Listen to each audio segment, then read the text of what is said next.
Alors bonjour, bonjour chers amis, vous êtes à votre émission Le Salon des Maîtres comme prévu, toujours à la rencontre d'un autre grand maître. Et aujourd'hui, nous allons voir un grand maître du taekwondo, Oliver Pandey. Et là, nous sommes encore au millionnaire. Et là, vous avez l'ancien Bel Air tout juste derrière moi. Et à ma droite ici, Bel Air, la nouvelle pharmacie Bel Air. Et là, nous sommes à la cité Sopim, sans toutefois tarder. Suivez-moi, allons-y.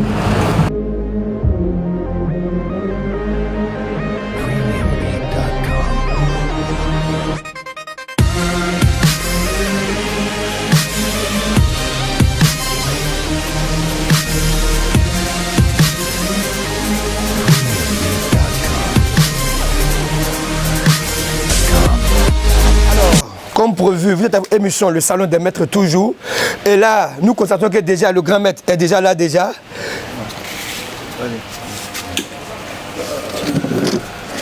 Alors, voilà. Maître, oui. Autre maître. Oui. Bon encore. Oui, merci beaucoup maître. Bon arrivée. Ouais, merci beaucoup. Ouais.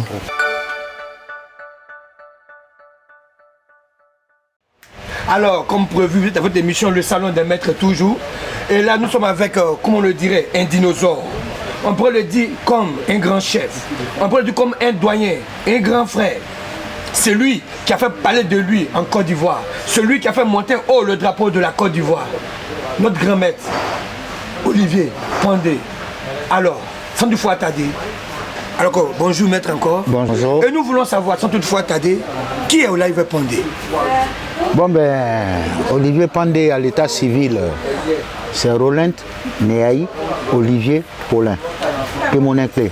Mon nom est quand même long. Oui, ok. Voilà, alias Olivier Pandey. Ok. Voilà. Donc ainsi je me nomme. Ok, maître. Je me nomme. Donc c'est ma personne qui est là. Ok. Merci beaucoup maître. Alors c'est un plaisir pour moi de savoir tout votre nom parce que moi étant tout petit, c'est Oliver Pandey que j'ai connu. Mais aujourd'hui c'est une grâce pour moi d'être là assis auprès d'un doyen, un dinosaure. Et nous voulons savoir, Oliver Pandey fait quelle discipline? Je suis pratiquant, j'ai été pratiquant de taekwondo. Comme aujourd'hui je suis malade. Donc la maladie a mis un obstacle à mon parcours. Voilà, donc sinon je suis pratiquant de taekwondo. Alors nous pouvons savoir, vous faites quel grade? Bon, je suis resté à la ceinture noire deuxième dan parce que j'ai eu une grave blessure au genou gauche. Donc ça m'a handicapé. Et depuis un long moment, je suis resté hors du tatami. Alors ok. Alors maître, la Côte d'Ivoire a entendu parler de Oliver Pandey. Nous voulons savoir un peu votre parcours, comment est-ce que vous êtes arrivé jusqu'à ce que la nation même sache qu'il y a eu un dinosaure, il y a ce grand maître là qui est Oliver Pandey. Votre parcours, est-ce que nous pouvons le savoir? Bon, pour dire vrai, je crois que c'est dans les années, si j'ai bonne mémoire, les années 75-76, encore tout jeune, je me suis intéressé au film d'arts martiaux à cette époque. On parlait de Bruce Lee, on parlait de l'Itakwe, on parlait de Bolo Young. Donc ce sont ces stars de cinéma là qui m'ont donné l'envie de pratiquer les arts martiaux et de devenir un grand champion. Voilà, donc c'est deux. Au départ, c'est de Bruce Lee même que j'ai été inspiré. Voilà, c'est de Bruce Lee que j'ai été inspiré et j'ai vagabondé un peu dans plusieurs disciplines. J'ai commencé d'abord par pratiquer un peu de Kung Fu, où je n'ai pas fait long feu. Je suis allé, j'ai des amis qui faisaient du Shotokan. J'ai aussi pratiqué un peu de Shotokan, mais je ne suis pas arrivé loin. J'ai aussi fait du Nambudo. Je ne suis pas encore arrivé loin. Et après, quand le taekwondo est arrivé en Côte d'Ivoire, bon, il n'y avait pas encore de club. C'était pas facile. Il y avait à l'époque ce qu'on appelait les clubs clandestins. Des clubs clandestins. Et c'est là-bas que j'ai commencé à apprendre les coups de pied. Et ça, c'était une discipline qui m'a vraiment plu parce que j'aimais beaucoup le contact. Et sans vous mentir, j'étais aussi bagarreur de rue. Donc j'aimais beaucoup le contact. Donc c'est cet art martial-là qui m'a vraiment, comment dire, vraiment habité. Voilà. Et à partir de là, j'ai commencé à faire la connaissance certains grands pratiquants de l'époque. Je peux citer les noms. S'il y a la possibilité, Maître Dogba Kata. Okay. Maître Dogba Kata. Et j'ai habité chez eux à Bobo, au 2e arrêt. Il y avait lui, il y avait Ben Chico, paix à son âme. Il y avait aussi John Saïri Laza à Pololo, paix à son âme. Voici des gens que j'ai côtoyés et Désiré Balier. Voici des gens que j'ai côtoyés qui m'ont encouragé à vraiment persévérer au taekwondo. J'ai aussi une grande pensée pour le grand maître démonteur Dosso Lassina, qu'on appelait DMT à l'époque à l'AUC. Voici des gens qui m'ont encadré. Et ces gens-là m'ont encadré.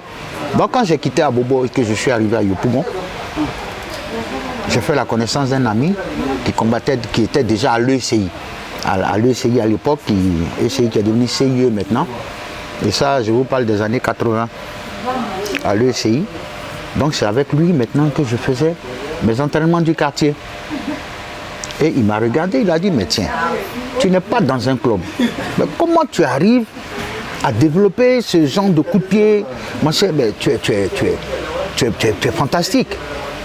Donc c'est ainsi qu'il m'a fait la surprise un soir.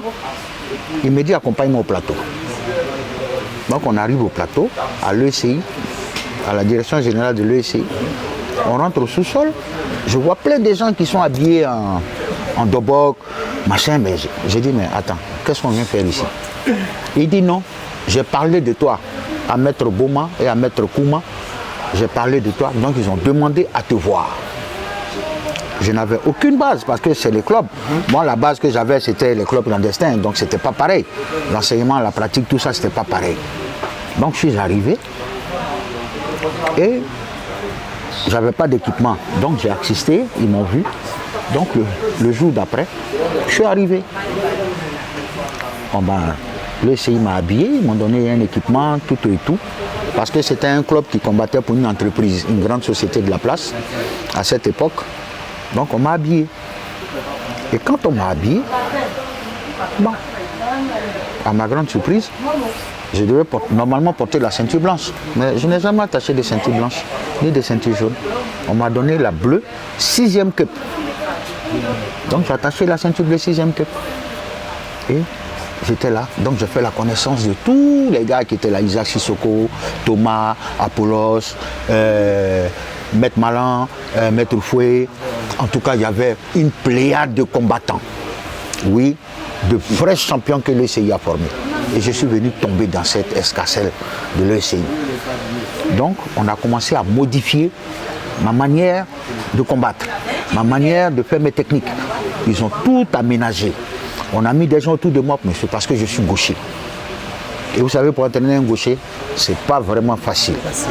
Si vous réussissez à entraîner un gaucher, vous avez un grand champion. Ça, je vous dis, dans n'importe quel domaine, vous avez un grand champion. Parce que les gauchers, c'est des gens qui sont vraiment, vraiment, vraiment magnifiques. Alors donc, vraiment, c'est une époque. Donc, mon premier championnat auquel je dois participer, comme c'est ma première fois, je monte, et c'était un championnat de Côte d'Ivoire, je monte. Mon premier adversaire, c'est un adversaire de la SOA. Ça, je ne vais jamais oublier. Alors, ok. Et mon premier adversaire, c'était Nyang Roland, que je croisais pour la première fois. Et je suis compétiteur pour la première fois. Ne maîtrisant même pas les règles même de combat, là, on m'a jeté à l'abattoir. Mais je n'ai pas démérité, parce qu'en ce moment, c'était encore la bagarre de rue qui était encore en moi. Donc, ce n'était pas le sportif même, voilà, stylé, qui avait du style et tout, c'était pas ça. C'était un bagarreur de rue qui venait d'arriver. Donc pour moi, je me voyais déjà tout de suite dans la rue en train d'affronter un adversaire. Voilà. Mais j'ai compris la leçon. Parce que j'étais tellement sûr de moi, j'ai compris la leçon. J'ai été copieusement tabassé. Ah oui, j'ai été copieusement tabassé. Mais personne ne m'a grondé. Ils n'ont pas tenu compte de ça parce que je n'ai pas l'expérience. On m'a plutôt, mes amis, mes coéquipiers, m'ont tous encouragé parce qu'ils ont vu qu'il y avait du potentiel en moi. Ils m'ont encouragé, ils m'ont entouré. Mais je vous assure qu'au fur et à mesure que je faisais l'entraînement, mais je ne vous dis pas, la seule chose que je me suis mise en tête, c'est de ne plus jamais perdre un combat de cette façon. Ok, maître. C'est de ne plus jamais perdre un combat de cette façon. Parce que ça m'a donné une leçon de vie. Ça m'a appris à respecter mes adversaires. Ça m'a appris à bien me tenir dans mon entourage. Parce que si tu n'es pas quelqu'un de stable dans la tête, tu ne peux pas être un bon sportif. Okay. Donc je me suis entouré des amis qui me prodiguaient des conseils. Donc, ceci étant, dans mon quartier, il y avait un autre maître qu'on appelle le Fiaka. Aujourd'hui, malheureusement, qui a perdu la tête. Il y a plein de gens qui le connaissent. Voilà, la SOGEFI, on était dans le même quartier. Okay. Donc c'est lui qui me servait de sparring partner. Et c'est avec lui que je fais mes entraînements. Donc on avait des heures. Après le club, quand je rentre, le lendemain, à partir de 4 h du matin, je vais le réveiller. Et lui et moi, on s'entraîne jusqu'à 6 h, 7 h, 8 h du matin. Donc, excusez-moi, est-ce à dire que pendant que vous vous entraînez, vous commencez à 4 h du matin 4 h du matin jusqu'à 6 h. Voilà. Ok. De 4 h à 6 h, on s'entraîne. Bon, et comme j'ai vu qu'au taekwondo, la particularité taekwondo, les gens combattaient tellement avec beaucoup de dolio, tout et tout. J'ai dit, bon, tout le monde est dans dolio, douchagi, hein, nelochagi, tout ça, machin. Bon, moi, quelle sera ma spécialité? Il faut que je me trouve une spécialité. Et c'est là que je me suis rappelé. J'ai parlé au tout début d'un Chinois qu'on appelait Li Takwe, le grand film, qui avait un retourné pas possible. Il était souple, il avait un retourné. Je me suis rappelé de ça. Et il parlait de la queue du dragon. J'ai dit, ah ok. Je pense que je vais me spécialiser dans ça. Comme je suis gaucher, je pense que ce sera mon secret. Et le moment venu, je présente ça à l'adversaire. Bon, il me dira le reste après. Et c'est comme ça. J'ai commencé à travailler cette technique. Je n'étais pas fort dedans, mais j'ai commencé à travailler. Il y a des petits secrets qu'il m'a montrés. Et que moi-même aussi, j'ai essayé d'ajouter certains ingrédients. Et c'est ça qui m'a donné aujourd'hui ma spécialité. C'est pour ça que les gens m'ont appelé Olivier Pandé. Alors que maître, merci beaucoup. Voilà. Alors le salon de maître, toujours une question pour vous. Mais nous voulons savoir aujourd'hui. Vous avez dit tout à l'heure que vous faites des compétitions, des championnats, n'est-ce pas? Mais nous voulons savoir, lorsque vous saviez que vous devez monter en compétition, est-ce que quelque part il y a une personne qui vous inquiétait? Ou vous savez que si vous tombez sur lui, vous aurez un souci? Quelle est cette personne pour nous parler un peu? Pour répondre à ta question, je crois que c'était en 1988 à Boaké. Pour la première fois, je rencontrais mon grand frère, Doba Kata, que j'avais cité un peu plus haut. C'était ECI contre AUC. Et j'ai croisé mon grand frère Doba Kata. Ça m'a fait un pincement, mais comme c'était la compète, je me dis, ah, mon propre frère, je vais le croiser. Je fais comment? Et en temps, c'est mon dévancier au taekwondo. C'est lui qui m'a appris des choses au taekwondo. Je dis, bon, comme c'est le sport, je vais essayer. Et sincèrement, pour vous dire la vérité, je ne voulais pas combattre. Je ne voulais pas parce que j'avais peur, mais je ne voulais pas combattre parce que c'est mon frère. C'est mon frère. Je me suis dit, bon, si je le gagne, comment je vais le regarder? C'est mon grand frère. Je vais le laisser, il va me battre. Ça, je vous dis la vérité. Je dis, c'est mon grand frère. Je ne peux pas mettre cette honte-là sur mon grand frère. On ne sait jamais. Si je le bats, comment est-ce que je vais le regarder? Est-ce que moi-même, je serai bien dans ma peau? Donc, j'ai laissé faire. Lui-même me disait de combattre. Ça, je ne vous mens pas. Il m'a attrapé par ma carapace. Il m'a tiré vers lui. Il a dit, qu'est-ce qu'il y a? Il faut combattre. Je lui ai dit oui, mais j'avais déjà abandonné. Et c'est comme ça, il m'a battu. Quand il m'a battu, après, on était dans la salle au centre culturel de Boaké. Et il m'a appelé. Il m'a dit, petit, la prochaine fois, tu ne fais plus ce que tu as fait. J'ai dit, ok, j'ai compris. Là, en tout cas, j'ai été libre dans ma tête. Ça m'a libéré. Mais c'était quelqu'un de... Ouais, c'était un grand combattant. Oui, c'était un grand combattant. Doba Kata, je pense que après moi, vous devez faire ce salon-là avec lui. Ok. du micro en même temps, maître, pour dire à tous nos devanciers, tous nos grands frères, tous ceux qui regardent cette émission, si vous avez la possibilité de nous appeler et vous allez voir un numéro qui s'affiche, vous pouvez me contacter pour venir tourner avec vous. Parce que là, c'est pour valoriser des maîtres, c'est pour valoriser des grands frères, c'est pour parler de ces grands frères-là, pour faire ressortir ces grands frères. Donc, toute la fois que vous allez aller sur YouTube, sur une page officielle, vous verrez mon numéro, vous pouvez m'appeler et nous viendrons vers vous pour tourner avec vous. Alors, grand maître, aujourd'hui, les gens nous font savoir que le karaté, c'est des gens qui ont tout perdu. Le karaté, c'est pour le vagabond. Le karaté, c'est pour les gens qui n'ont pas atteint un certain niveau d'études. C'est pourquoi ils sont venus au karaté. Mais pour vous, étant qu'un doyen, pour vous, c'est quoi? Je pense que c'est archi faux. C'est archi faux. D'abord, les arts martiaux, comme on le dit, les arts martiaux n'ont pas été créés en Afrique. Les arts martiaux sont venus de l'Asie. C'est une forme de combat. Et cet art martial permet à l'être humain d'atteindre une certaine hauteur, même en spiritualité. C'est parce que les gens n'ont pas voyagé dans le monde des arts martiaux qui disent ça. Les arts martiaux ne produisent pas du travail. Ça produit des hommes forts d'esprit. Okay. Ça produit de grands guerriers. Vous comprenez? Et les arts martiaux, ça sert à éduquer. Les arts martiaux n'apprennent pas le brigandage à qui que ce soit. Parce qu'en le pratiquant déjà, nous devenons une arme. Nous-mêmes, nous sommes une arme.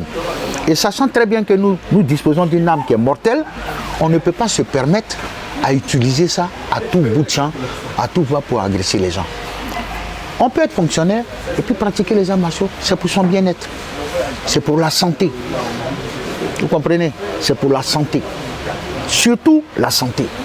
Et en plus de ça, quand vous êtes père de famille, même quand vous dirigez une entreprise et que vous êtes pratiquant d'arts martiaux, mais vous allez voir comment les choses vont se passer dans votre entreprise. Parce que vous devenez comme un père, vous devenez comme un guide.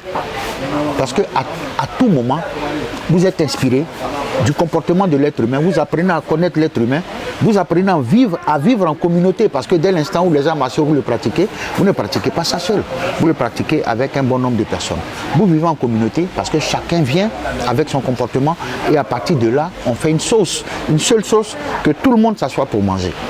C'est ça les arts martiaux. Sinon, les arts martiaux, ce n'est pas fait parce qu'on a perdu tout espoir. Mais vous comprenez que les arts martiaux ne donnent pas de salaire à quelqu'un. Ça ne donne pas de salaire. Donc, il n'y a pas une étude qui dit que si tu ne travailles pas, va faire les arts martiaux et puis tu vas avoir du travail. Non. C'est parce que nous, en tant que pratiquants à cette époque, on a eu la chance d'avoir été d'abord garde du corps. Parce que moi, je suis garde du corps de profession. Donc, avec les arts martiaux ajoutés, ça m'a donné un plus-value. Ok, voilà. Merci beaucoup. Alors, maître, je crois que nous allons vers la fin de notre émission. Ouais. Mais là, nous sommes arrivés, nous avons constaté que vous avez une béquille. Là, dans la salle, vous avez eu même du mal à vous lever. On a eu un frère qui vous a... Parlez-nous un peu, qu'est-ce qui est arrivé ou... Nous voulons savoir un peu, qu'est-ce qui est arrivé? Bon, c'était lors d'une compétition en 90. En 90. Bah, je suis rentré en catégorie poids lourd. J'avais atteint pratiquement les 115 kilos. Ça, c'est à l'ECI. Et comme mon poids était trop, parce qu'au départ, j'ai commencé en léger et je suis devenu welter. Et après, je suis passé directement en catégorie poids lourd. Donc, comme mon poids étant excessif, et j'avais voulu garder ma souplesse, j'avais voulu garder ma manière, mon style de combat quand j'étais encore dans les petits poids. Donc c'est ce qui faisait que l'entraînement a commencé à peser. Donc ma taille ne permettait pas que j'aie ce poids. Mais je continuais. Et un jour, en pleine compétition au Palais des Sports, j'ai senti un craquement dans mon genou. Bon, je me suis dit, c'était rien. Déjà, j'étais déjà chaud, j'étais déjà en demi-finale. Donc, il fallait aller en finale. Donc, j'ai senti un craquement. Mais je n'ai rien dit à quelqu'un. Quand j'ai fini, je suis allé m'asseoir. J'ai appelé Maître Boma. Ils m'ont mis à l'époque la bombe magique. Machin. On m'a mis une genouillère. Donc, je suis remonté pour la finale.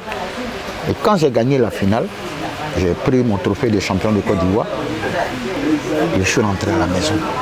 Le soir, en dormant, j'ai senti une douleur. Le matin, je me réveille, je vois que j'ai le genou qui est enflé. Donc, suis allé voir docteur Alangba Eric, celui qui s'occupe des sportifs à l'INGS. Je suis allé le voir, il m'a fait une ponction.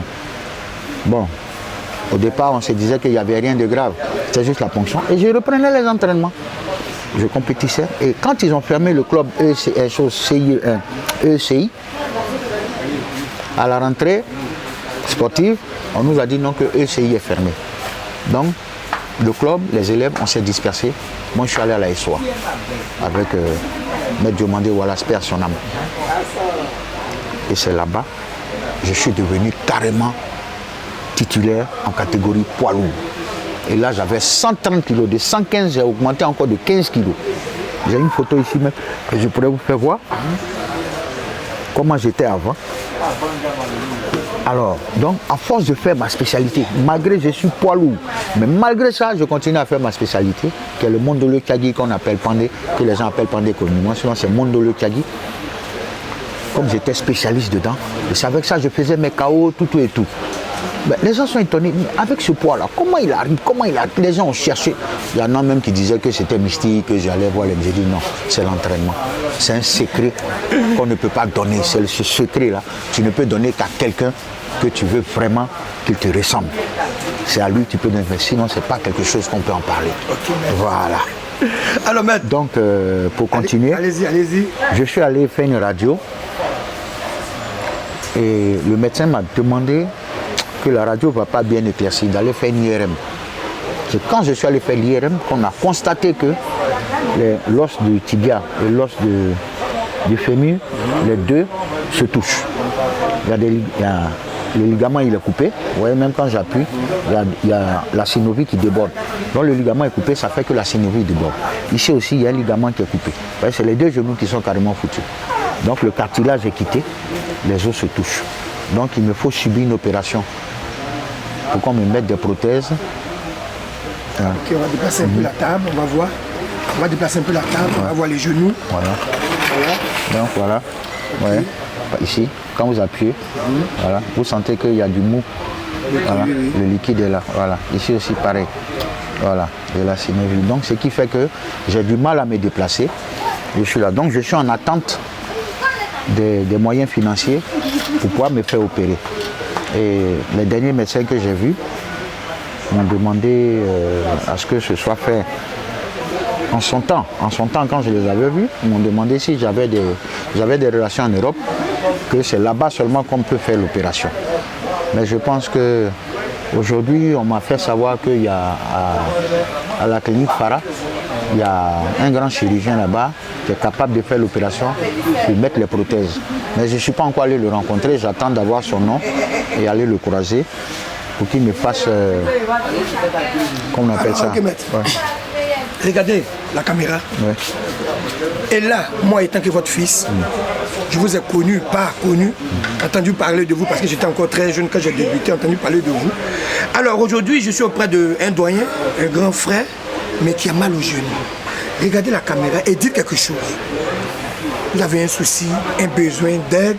Aujourd'hui, dites quelque chose, maître. Oui, d'accord, merci. Je profite de cette tribune-là pour lancer un appel. Parce que depuis longtemps, vous savez, depuis 1995, je suis presque invalide, comme on le dit. Je suis presque invalide.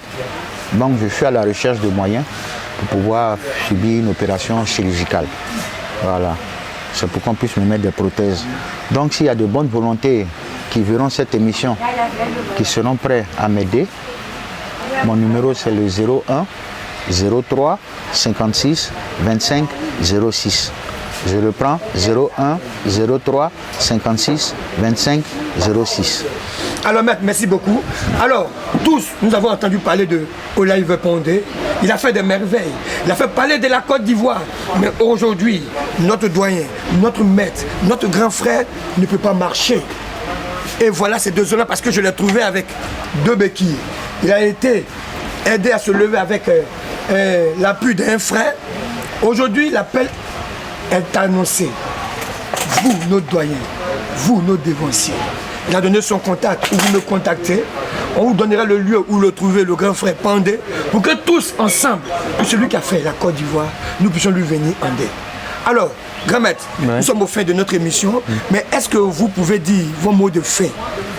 Mon mot de fin est que je remercie la tribune, l'émission des maîtres, parce que c'est une émission qui est la bienvenue aujourd'hui, qui va nous permettre de savoir et qui va nous permettre de valoriser tous nos pratiquants, depuis la ceinture blanche jusqu'à la ceinture noire, de toutes les disciplines.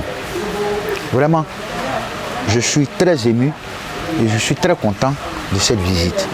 Et je pense que cette émission doit être beaucoup regardée par les pratiquants, de toutes disciplines confondues. Il n'est pas question de dire non, que moi je fais taekwondo, bon j'attends l'émission. Non, non, non. C'est une plateforme, c'est pour tous les pratiquants, toutes disciplines confondues. Parce qu'aujourd'hui, il y a des gens qui ont tendance à comparer les disciplines. Mais je vous dis, il n'y a pas de comparaison de disciplines. Toutes les disciplines se valent. Seul le pratiquant qui met sa discipline en valeur. Ça, c'est un grand conseil. Tu veux bien parler de ta discipline, tu veux que ta discipline soit vue, mais à toi de faire de telle sorte qu'on dise que voici le meilleur pratiquant de Shotokan, voici le meilleur pratiquant de Kung Fu, voici le meilleur pratiquant de Viet Vo Dao, voici le meilleur pratiquant de Kwankido. Voici... Vous comprenez? Donc c'est le pratiquant lui-même qui met la discipline en valeur. Sinon, toutes les disciplines sont au même niveau. Voilà. Donc pour mon mot de fin, pour poursuivre mon mot de fin, je remercie encore l'émission Le Salon des Maîtres et je vous souhaite bon vent et bon courage dans ce que vous entreprenez. Merci. Merci beaucoup, maître. Alors, je sais que déjà nous sommes à la fin de notre émission et c'était prévu qu'à la fin de notre émission, le maître que nous visitons nous fasse une démonstration, mais hélas, nous sommes désolés parce que notre grand frère aujourd'hui ne peut pas marcher. Tu aimerais voir le pendé, mais maintenant, il ne peut pas le faire le pendé pour toi. Mais n'oublie pas d'appeler son contact ou de m'appeler pour que déjà ensemble, nous venons le visiter. N'oubliez pas de vous abonner sur notre page officielle YouTube, Le Salon des Maîtres, et sur notre page Facebook. Je vous remercie, Maître Kaza.